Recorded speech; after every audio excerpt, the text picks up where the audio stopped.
So we got Aden here, and Aden's dad is right there. They're both really busy right now, and he's gonna give us a little walkthrough of his bike here. Yeah, so pretty much we're just we're here at the track. We're taking off the bodywork. The bodywork, these are just plastics that covers the bike. Just makes it look nice. Just makes it look nice, and to cut wind and load better. So we gotta do some maintenance before tomorrow's race, and we're just taking off the bodywork. We gotta do an oil change. We gotta redo the rear sets, make sure the quick shifters, everything's working. So it's just daily maintenance that you gotta do just to keep the bike going, going strong. So generally, what's the first thing that you do here? So if the bike is like this, ready to go, we just take off the bodywork. It's just the plastics. So that comes off first? Yeah, the plastics come off first, and then it's just pretty much the frame and motor after this. After all the bodywork and everything's off, you'll see how it looks like. It'll look kind of tacky once everything off. Yeah, it's gonna look a lot different. How many years have you been on this bike? On this bike? Yeah.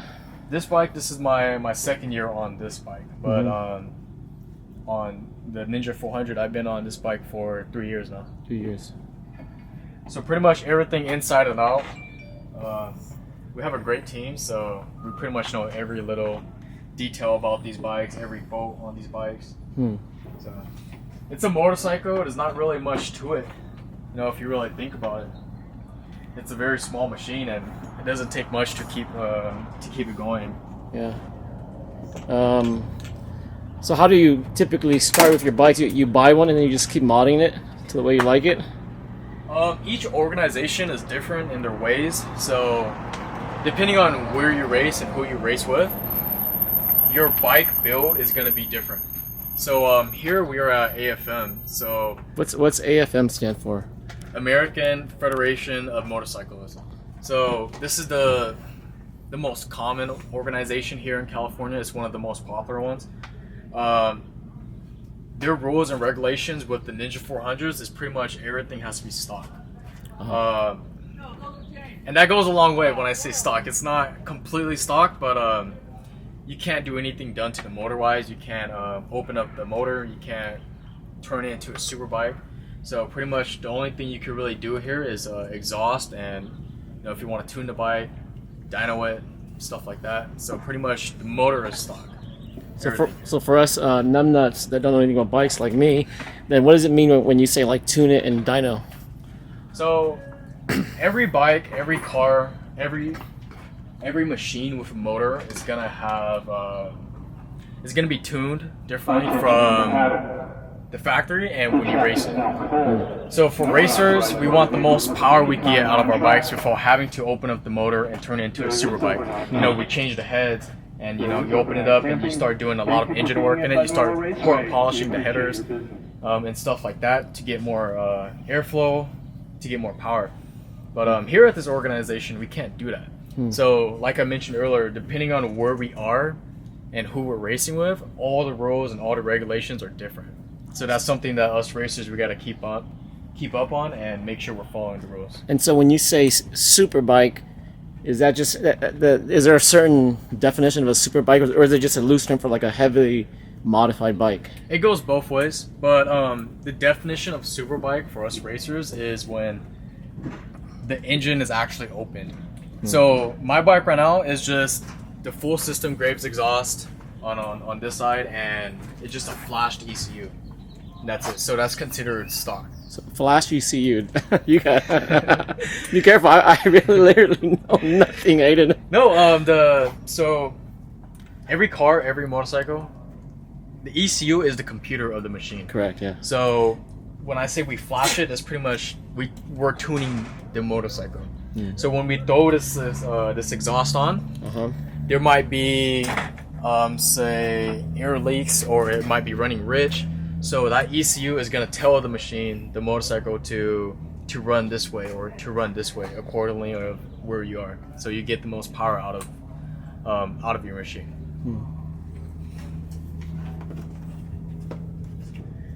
And one thing is that you got to be pretty careful when you take off these bodywork as well. So those are just literally zip ties. Yeah, these Bodywork, they're pretty much just zip tied on. Did And they ever snap off in the middle of a race? I actually have not had one snap off during the race, but a lot of these Bodywork, since we're racers, say you crash or you go down and you need the bike to be replaced very quickly, just some zip ties and some bolts, and you're ready to roll. Pretty efficient, yeah. The one thing about these Bodywork too, when taking it off, I try my best to be as careful as I can, because on all the Bodywork, you have all the sponsors, title sponsors, people who are helping out. Yeah. So you always got to make sure that you're always representing them and making sure you always have their logo on them. So yeah, let's see here. So you got Cali Shine, MotoAmerica, I got Riser, Guardian Angels, a lot of Hmong places, huh? Oh yeah. Center for New Americans here, Hmong TV, Pa'e, Halo, not sure if CR is, and Daimo. Lots of support here from the community. So this right here is called the belly pan. This is part of the fairings too. This is what collects a lot of the sand, as you can see, that's in here from the tire rolling. All racers are required to have this belly pan, because if anything out of the motor here, it leaks fluid, this belly pan is what's going to catch that fluid and make sure none of the fluid gets onto the track. It looks like it's designed so it catches and stays up at the end there, yeah. This is usually plugged, but we're still going to be maintaining the bike after this, so we'll make sure this is plugged. And how often do you have like fluid after a race? Like, you find that there's fluid in there? Is that pretty rare? It's pretty rare. Usually when a rider goes down, he crashes the bike, and when he picks it up and continues the race, that's when there's a lot of fluid that usually comes out onto the racetrack. There has been times where racers spilled oil around the whole track, and you hit that oil when you're leaned over on the motorcycle, then you just go down. So that's what these organizations try to do. Try to keep us safe out here, making sure there's no fluids or anything coming out of the bike and everything.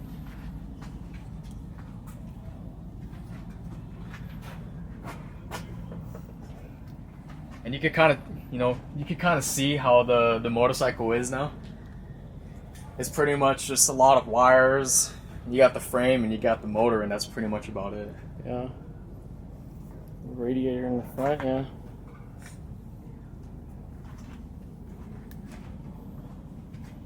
So, you're riding. What's the most problematic part of the bike to cause a problem?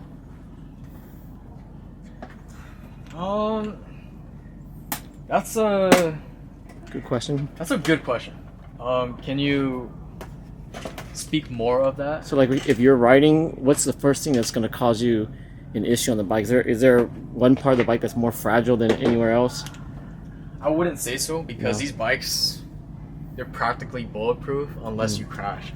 So I never really had a problem when I'm out racing, because that's your job and that's your team's job.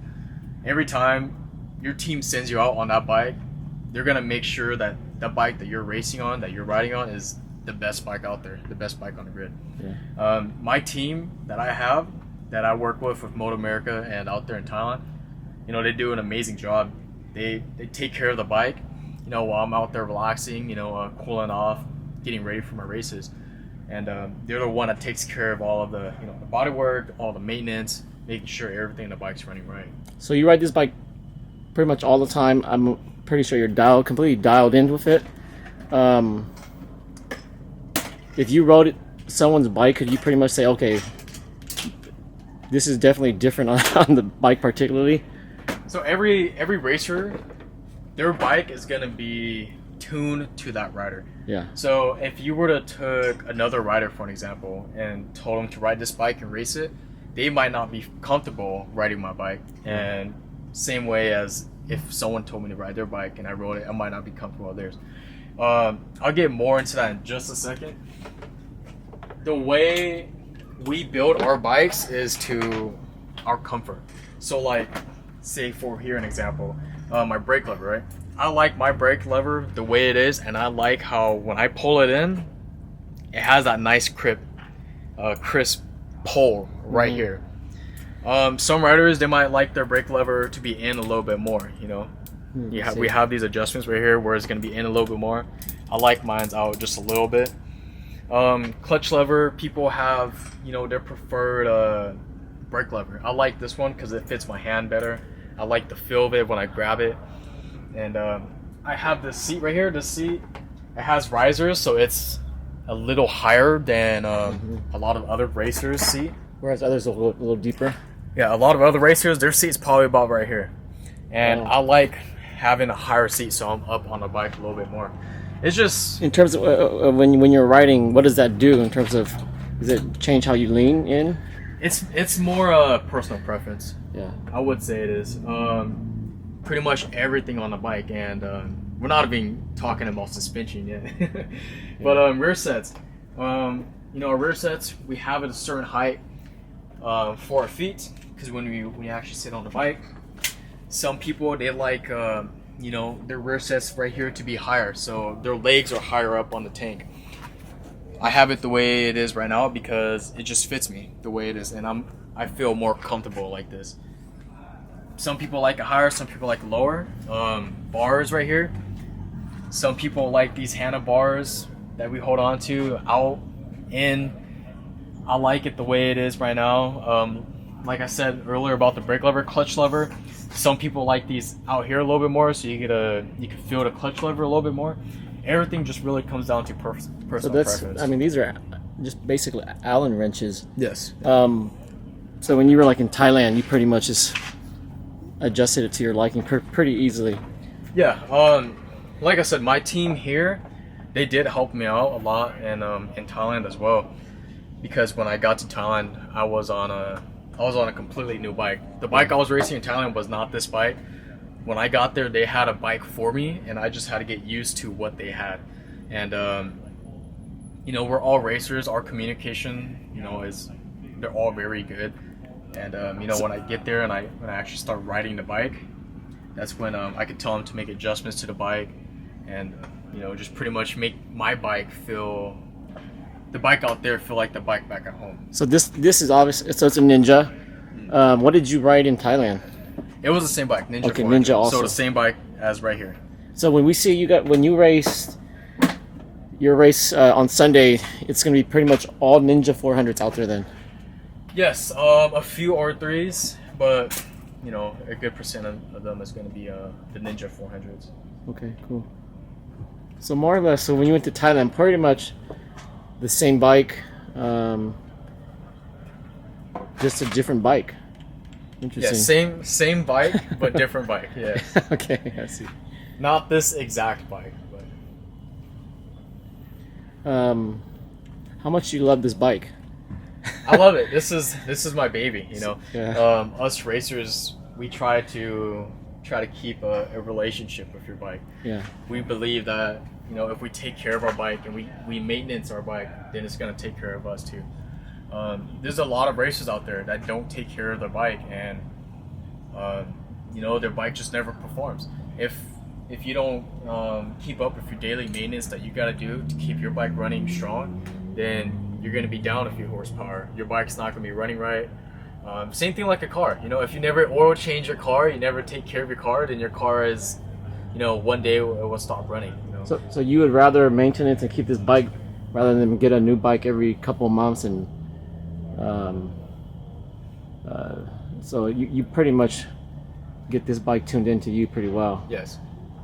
These race bikes, since we ride them so hard and we race them, you know, so hard, even though we keep very good care of them and maintenance them a lot, we do get one every year. We do get a brand new bike every year. So it's pretty routine. Yeah. So this is a 2022 model. So this is the latest model that the Ninja 400 has. But when 2022 is coming to an end, then we would have to get the 2023 model. 2023. Would you say you would be at a disadvantage if you, like this year, you stayed with the 21 instead of the 22? No, no one would be at a disadvantage because not unless Kawasaki made a dramatic change in the Ninja 400s, then you would be at a disadvantage. But from when they very first came out, the Ninja 400s, I believe back in 2018 or something like that, 2018, 2019, nothing has been changed. So you could interswitch parts, everything. There's not one thing on the bike that has been changed since then. It's pretty much the same bike. Everything's the same. Very cool. The only reason why we get new bikes every year is because, like I mentioned before, we do ride it a lot. We do crash it. The frame may be bent, so and so, whatever. And the other reason why we get new bikes every year is because to get paid from Kawasaki, we have to be in their latest bikes. Oh, I see. So I'm out here representing Kawasaki, representing the bike, and in order to get paid from contingency from Kawasaki, I have to be on their latest bike every year. I see. So you're not paying for your bike; they're sponsoring you, and you're getting your bike. I'm assuming. Oh, sweet deal. What are we working on next? So tell us about the tires. The tires. You got a lot of spare tires over there. Yeah, we do. So these are made by Dunlops. These are Dunlop slicks. They're not street legal tires. These are built for racing. For tracks, huh? Yeah, built for racing, built for the track hauling. There's no slits in them. There's no tread. Yeah. It's just one slick tire. We do have a lot of spare tires because these tires, they do burn a lot faster than regular street tires. How often will you switch to new tires on between races, or within how many races? That really comes down to a lot of factors. Yeah. If you're a faster rider, then you're going to be running through more tires because you're going to be burning them. You're going to be pushing the tires and the bike a lot harder. If it's hotter, if it's a very hot day, then the tires could burn faster. There's something called cold tearing, where the track is really cold and the tires, they just get chewed up just from not being able to reach up to temperature. Huh, interesting. Your suspension plays a big matter as well. Every rider has their preferred suspension of how the bike rides and how it feels. If your suspension is not tuned correctly, then you could be running through tires a lot more than other racers. But for me personally, I could make these tires last for 2 races. 2 races. 2 races. So that's about 12, 13 laps. So they do go by very fast, and they do get very expensive over time. How much would a tire cost you typically? For a front and rear is about $380. Wow. So that, yeah, you go through pretty. It's a lot, yeah. So 12 laps. So I don't know anything about races. How many laps is in a typical race? Here at a local club race like AFM, there's 6 laps. 6 laps. So 6 laps on a 3-mile course, and it usually takes about 12 to 15 minutes for the race. Yeah. Can you tell a big difference in the tires between the beginning of a new set and then towards the end? Oh yeah, of course. Yeah. Out there in MotoAmerica, when we're running 12, 15, 20 laps, yeah, it does the tire does fade away when you're towards the end of the race. Yeah. Right off the get-go, when we got brand new tires on, it's super grippy. Yeah. And we also have the choice of different tire compounds. So this right here is a medium plus. Yeah. So this is it's not the hardest, but it's not the softest tire out there. Yeah. As racers, you get to play around with compounds.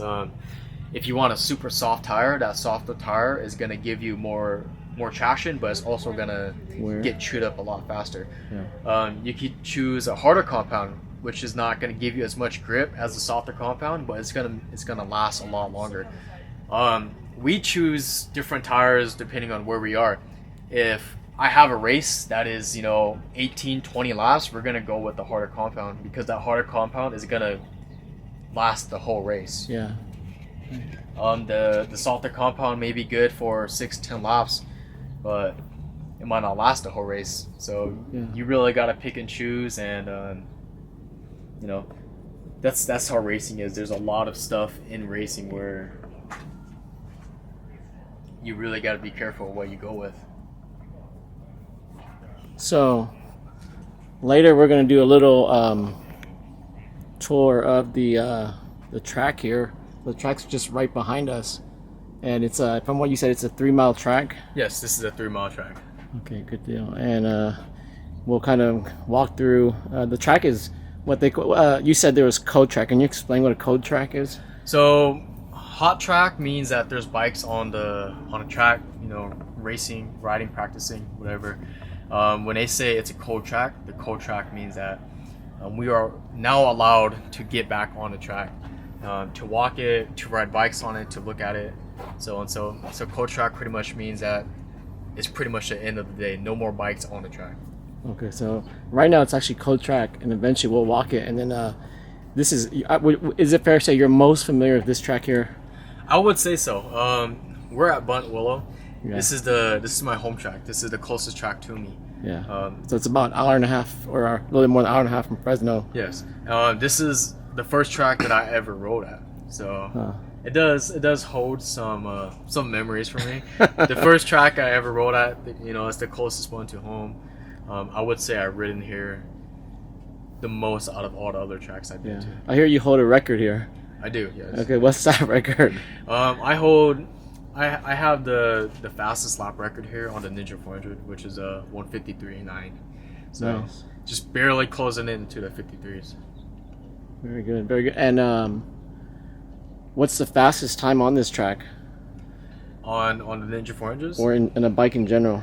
In a bike in general. Because your dad was telling me that you go around this track faster than some people on 600s. That is true. Yes. Yeah. I believe the fastest I ever heard out here was a 1:44 on a 1000. Wow. So you got a lot of fast guys out here on bigger bikes, bigger, faster bikes that pull some crazy numbers out here. And you know, like I tell everyone, the size bike you're on it doesn't matter. There's guys out here on 400s that are running faster than 600s and thousands, and you know, there's guys on thousands cc bikes and they can't even run as fast as a good rider on 300. So when it comes down to the track, it doesn't matter what size bike you're on. If you have the skill and you have the knowledge of the track, then you could pull very fast times on a small bike, you know. And I heard so to attest to how good you are, when you were in Thailand, you set a record there too. I did. When I was in Thailand, I set the fastest lap record ever there. Ever there. Yes. Nice. And so that was on a 400 also. Yes. Wow, impressive. Okay. So very good, very good. All right.